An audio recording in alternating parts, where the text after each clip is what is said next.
Hey, what's going on everybody, and welcome to the ZooLab channel. Today I'm gonna cover 5 ways to make your shots look and feel more cinematic. Now, the word cinematic has been tossed around way too often, and I totally agree, but when we say cinematic, we mean more filmic, more natural, something that looks pleasing to the eye.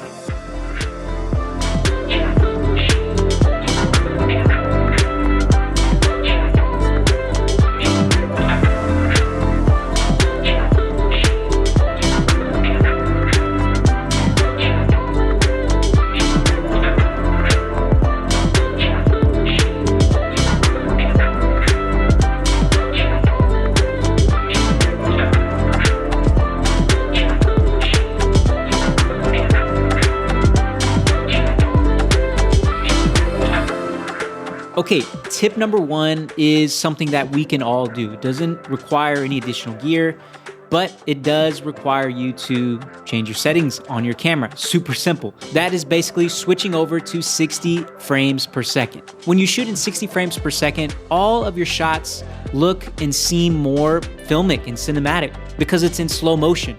And the shots are more extended. The scenes are more dramatic. Slow motion scenes are going to emphasize the emotion and the shot that you're trying to display. Also, what 60 frames per second does is it smooths out your shots. So if you're shooting handheld and you drop it down to 60 frames per second, it typically will smooth out any of those handheld jitters that you may have in your shot.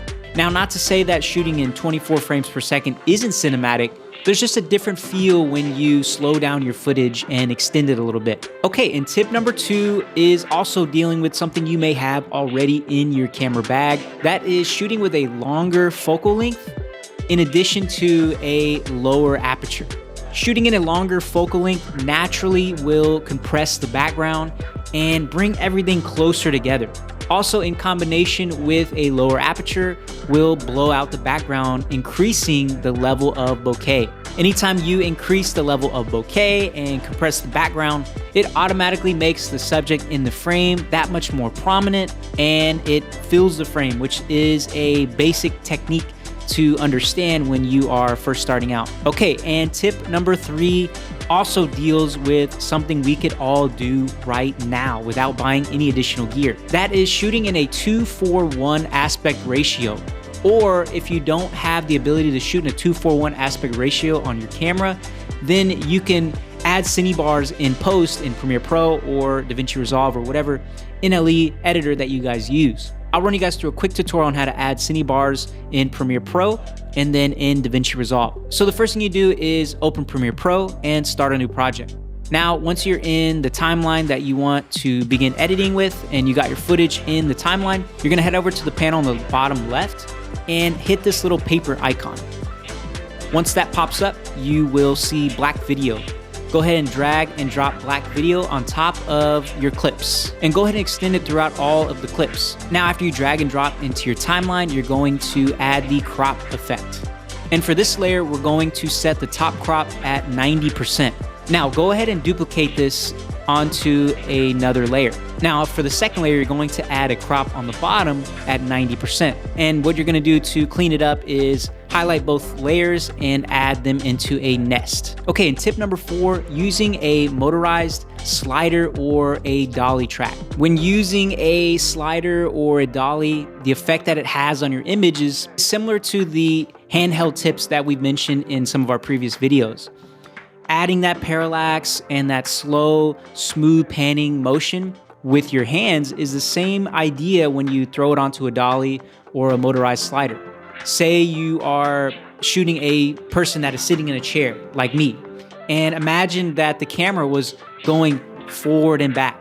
That's just gonna add that much more interest while I'm talking, especially if you are shooting interviews or talking heads and they are a little bit longer. Adding that parallax and motion of a slider or dolly is going to add that much more interest rather than it being stationary and in the same spot. Okay, and last but not least, tip number 5, using anamorphic lenses. I love using anamorphic lenses. In my personal experience with anamorphic lenses, it has always made basic standard shots just look better. because of the compression and the lens flares across the middle, the beautiful blue, or depending on whatever anamorphic lens you get, it could be blue or orange, the amazing oval bokeh in the background, and the beautiful soft focus roll-off that you get between sharp and not sharp portions of the image. It just feels more natural. Sometimes with really, really sharp lenses, like what I'm shooting on right now, the Sigma 1835, which is known to be a really sharp lens, sometimes you'll have your subject in the frame, especially shooting with a longer focal length, it'll feel like the person in the frame is carved out, like they're on a green screen sometimes. And with anamorphic lenses, you don't have that sharp fall off from focus and out of focus. With anamorphic lenses, you have a more gradual and softer roll off. The focus sharp edges and the soft out of focus edges feel a little bit more gradual and closer together. So it just makes everything feel a little bit more cohesive and natural. And that's what I love about anamorphic lenses. Anamorphic lenses also creates a larger depth of field. So if you're shooting with a 50 millimeter anamorphic lens, it will have a wider and larger depth of field than a normal 50 millimeter spherical lens. And the reason why is because when you shoot with an anamorphic lens, in camera, you have to de-squeeze the image. Anamorphic lenses are basically spherical lenses with specific glass elements in between to compress and squeeze the image. In camera, then you have to de-squeeze, so naturally the image will have a wider depth of field, resulting in distorted corners and a little bit more of a muddier image. Some would say a filmic image or cinematic image, hence why it's on this video, and definitely recommended by me to use. I love anamorphic lenses. I love using motorized sliders and dollies. I love using a 2:1 aspect ratio or cine bars. I love shooting in 60 frames per second. You just get that creamy, soft, slow motion. Also love shooting with long focal lengths and lower apertures. Okay guys, that wraps up my 5 tips on how to make your shots look more cinematic. Appreciate you guys a ton, and hopefully you guys enjoyed this video and are able to add something new to your filming game, whether that is utilizing the practical tips, or if you have the budget, going out and renting some anamorphic lenses and trying out a dolly or a slider in your next project. We always encourage you guys to try these things out for yourself, and drop a comment down below if you have any questions and you feel like there was something that I missed or something that you thought I could have added to this video. And we'll be sure to check out all the comments that you guys drop and add notes, and we're always looking to get better. Appreciate you guys so much, and we will see you guys in the next one.